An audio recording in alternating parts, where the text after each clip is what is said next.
This is Tell Me What It's Like. I'm Stacey Rain. Season 1 of Tell Me What It's Like wrapped up in November, just as the holidays were getting started here in the U.S.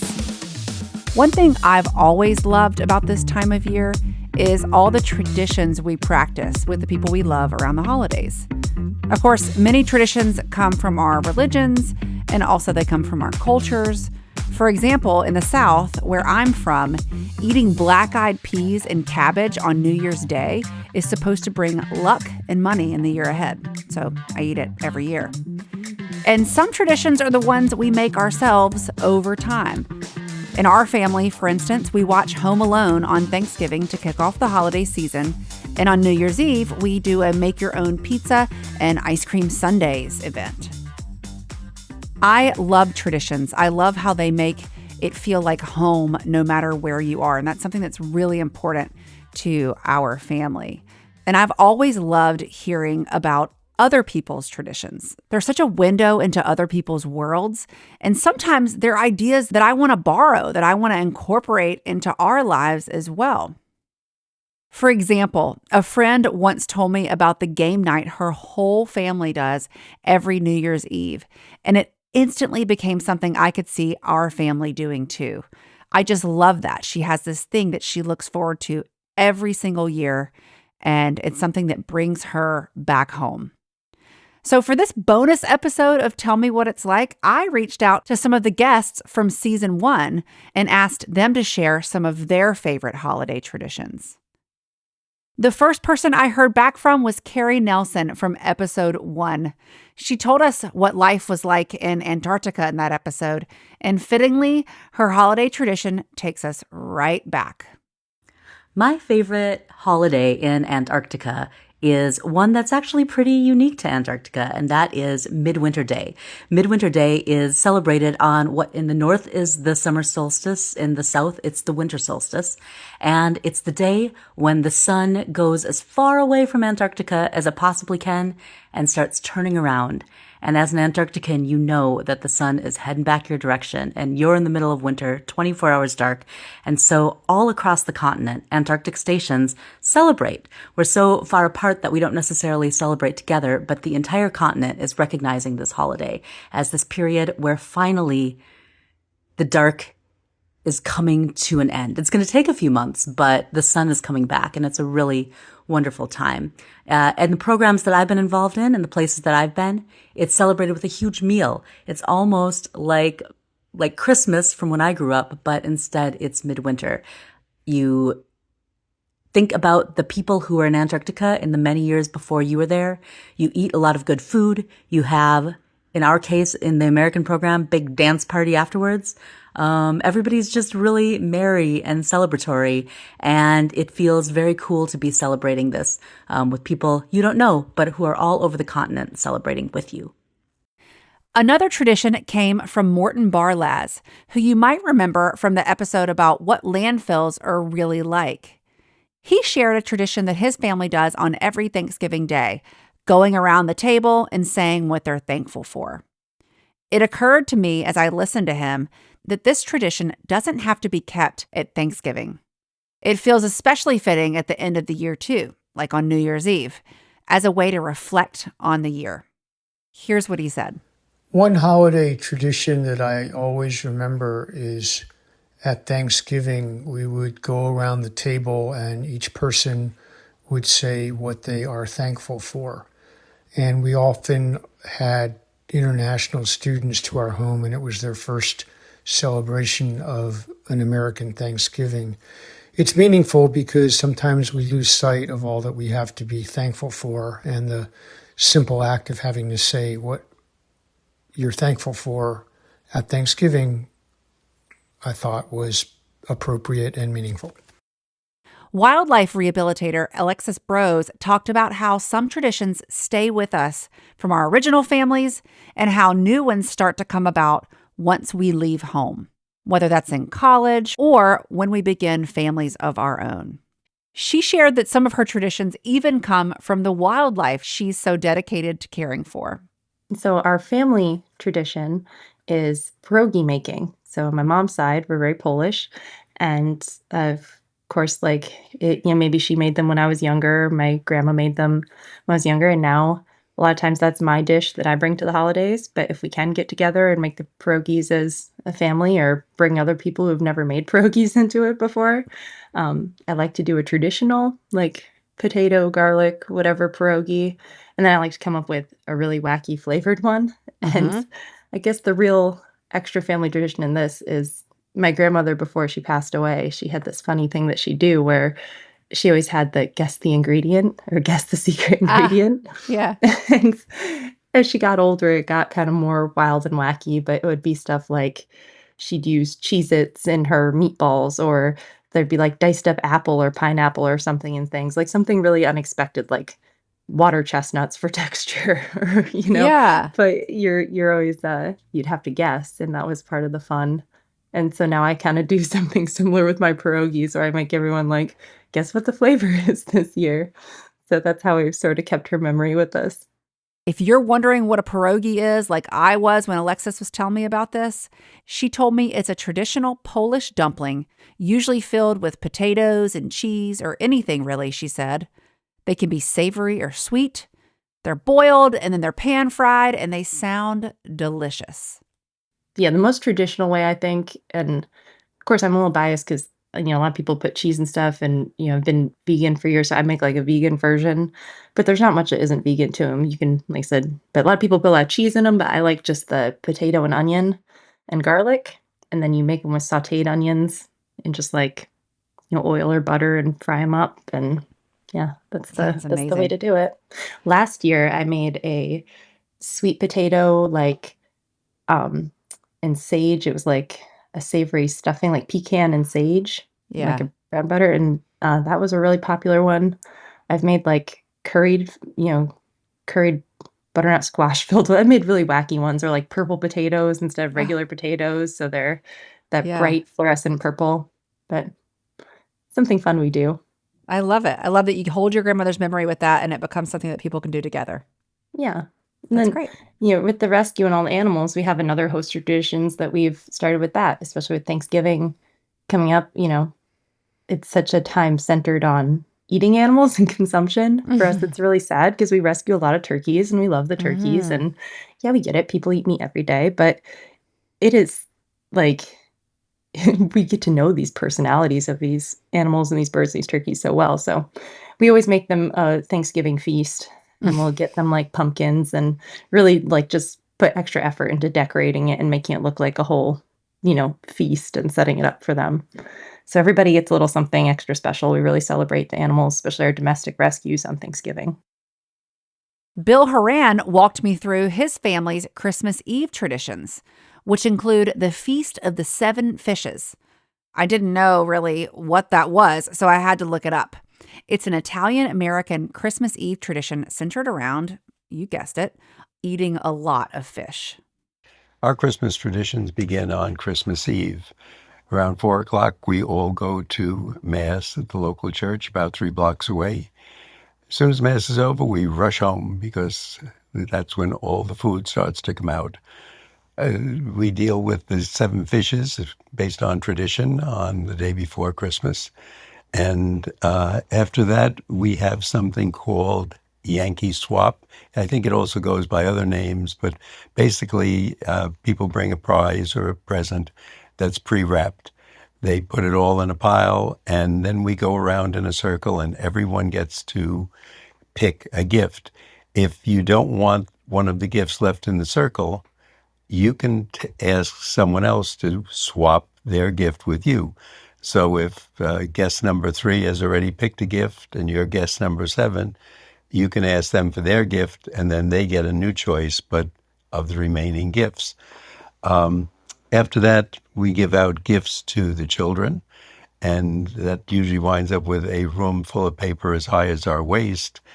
And while all this is going on, the TV is playing the Christmas story about a little boy who wants a BB gun, and I think they live in Chicago. After that, that's pretty much it for our Christmas Eve tradition. But on Christmas morning, after we exchange gifts among ourselves, We then have a large breakfast of bacon, eggs, and French toast. Hope this answers the question, and hope everyone has a nice Christmas. I love Yankee swaps, which I've always known as white elephant gift exchanges. It's one that our extended family is planning to try this year, so I'm looking forward to that. Rich Big Daddy Salgado shared a tradition that he and his friend created at his friend's restaurant. Big Daddy becomes Santa for the night. Okay, everybody, it's Rich Big Daddy Salgado. I'm here with my dear friend, owner of Moro Restaurante and Cardinale Bakery, Augie. Hello, everybody. Happy holiday season. And we're discussing holiday traditions. So for the last 5 to 6 years, my annual holiday tradition is to dress up as Santa Claus and give back to the youth of Carl Place here in Long Island, where Cardinale Bakery is. Hey, that's right, everybody. So every year what we do is we get Big Daddy to dress up as Santa. We set up nice in the parking lot with some sleds and backdrops and different things for people to take. And we give out some cookies, hot chocolate, and, of course, presents for all the kids. This is an outreach to everybody all around. We're always looking to give back, and what better way to give back than have Big Daddy play Big Daddy Santa. Hope to see everybody. Santa's coming to town. We hope you do too. Ho, ho, ho! Author Carol Hoenig went down memory lane and shared some family traditions from her childhood. And almost immediately, I thought I might need to adopt one of the traditions she shared, the one about who gets the first piece of candy. Well, I go back to my childhood with the traditions. First and foremost, the first thing I really remember is my grandmother's blue light. We lived on a farm in upstate New York, and across the field, when we would see my grandmother put her little blue candle in the window. And in today's world, when you see people, decorating to the high hilt with all their lights and everything, there's something special about that single little blue light. And we would always, as a family, we'd like, oh, Grandma put out her blue light. It's Christmas time. So that was something that we really cherished. And then on Christmas Day, as a child, a family friend, my great aunt's boyfriend, believe it or not, he was an elderly guy, he always sent us a box of Russell Stover candies, the big box. Yeah. But we weren't allowed to open it until, I guess, a day or two after Christmas, and we had to play a card game, as a family, to see who would win and get the first pick of the candy. Oh, that's so fun. I love that idea. Yeah. Somehow my little brother always won, and my dad had a twinkle in his eye, and I think he helped my baby brother, but and if you're smart enough, you knew which ones to pick, the ones with the nice creamy and nuts and stuff. Yeah. And then on New Year's Day, and this again is in my childhood, we had neighbors who would have an open house and serve oyster stew. Ooh. So people would come in, sit around the table, have their oyster stew, get up and leave, and other people would come in. And I always was curious about that tradition upstate in New York, but that's what they did. I don't really remember trying the oyster stew, but that's what we did. But then I, moved and I started my own family. On Christmas Eve, my kids would get one gift, and that was always pajamas. And I don't think that's any unique thing. And then after dinner, though, during December after dinner, I would have them, when they were really little, light their candles, or I would light the candles for them, and we would sing Christmas songs, and they would get to choose whatever songs they wanted to sing. So those were our traditions that we did, and it's all over because everybody's grown up and on their own. New traditions to begin, right? Yep, exactly. Linda Strader was one of the first women to fight fires for the U.S. Forest Service. And in our conversation, she shared a deeply personal reflection on how life shifts as you grow older, especially when you lose someone who meant so much to you and who also carried those traditions for the family. That kind of loss can fundamentally reshape the way you experience the holidays. Linda talked about what it's been like to navigate that new normal and how it's changed the way she approaches the holiday season. After my mom passed in 2009, and I think for a lot of people, Mom was the glue for the holidays. And so she passed away, and that pretty much did it in. And then my dad passed away 4 years later, and my sisters just weren't into it anymore. And just struggled with, am I even interested anymore? And yet, every year I tell myself, okay, just get out a few things. And at first, don't do nothing. So I discovered that, once I opened a box, I'd end up taking out everything, and then I'd be glad that I did. And then, and so I spend Christmas alone usually. And so it's kind of like, so what are we going to do today? Well, I hit the trail. I go hiking, and take a long hike and then come home. And I had to really focus on that while the traditions of my childhood are gone, it's just like I don't want everything to go away for the holidays. I mean, I don't want to just ignore them. So they're different. And one thing I thought about was a lot of the ornaments for my tree, my mom gave me, or she made them. And she didn't give them to me and make them for me to never take them out. Yeah. So when I put them on the tree, every single one, and I'm sure a lot of people relate to this, every single one, I remember who gave me that one, and I remember when, and I remember especially the ones my mom made me. And if I'm the only one that sees them, I'm okay with that now, and if a friend comes over and they get to see them, that's great. But last year, I just took a whole bunch of pictures and put them on Facebook, and I had, like 50 comments from my friends. Oh, I have one like that, or that was really cute. So I thought, well, there we go. I don't have to come to the house. Yeah.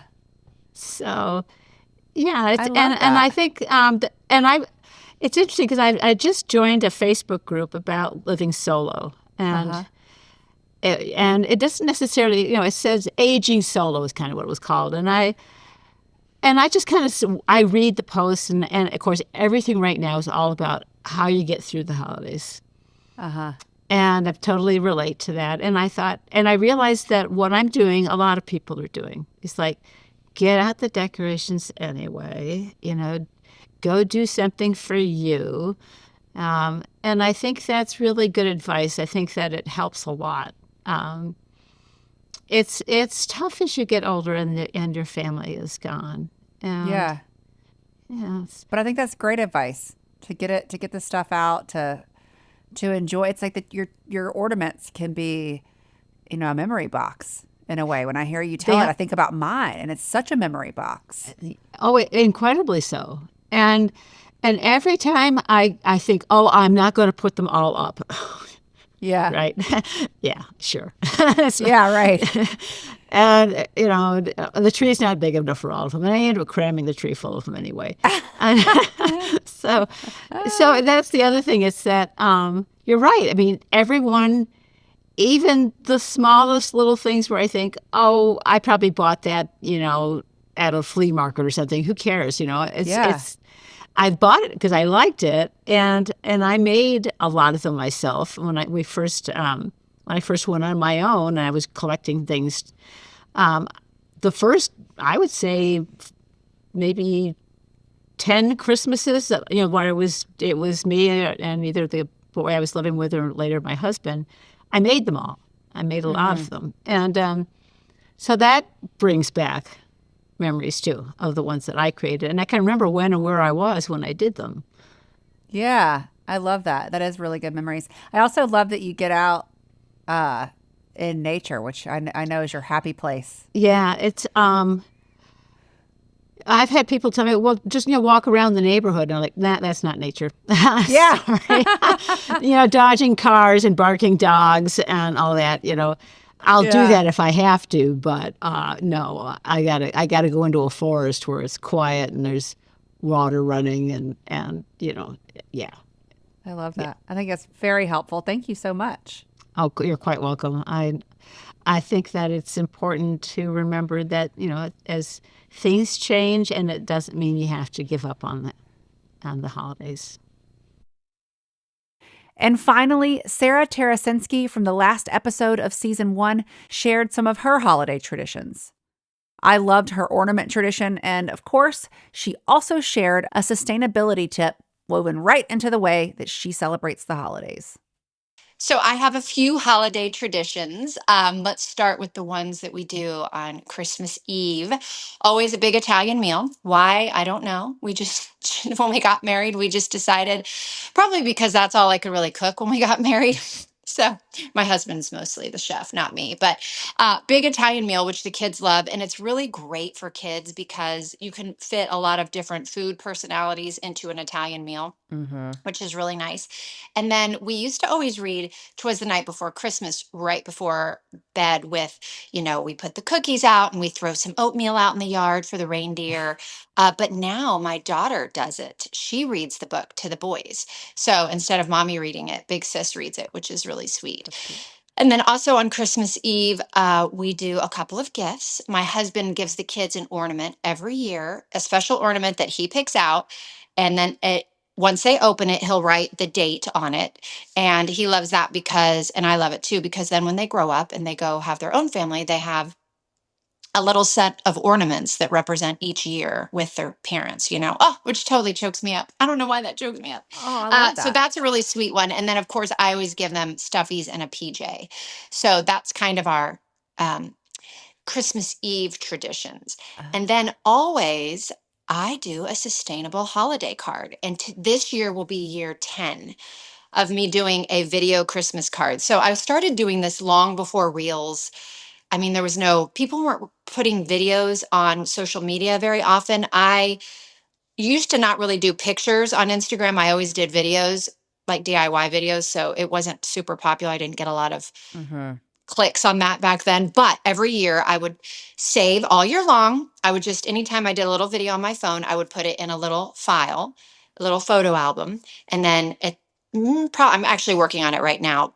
End of November, early December, I'd put them all into iMovie. And then I just edit them together into 1.5 minutes, 2 minutes, all black and white, always the same song.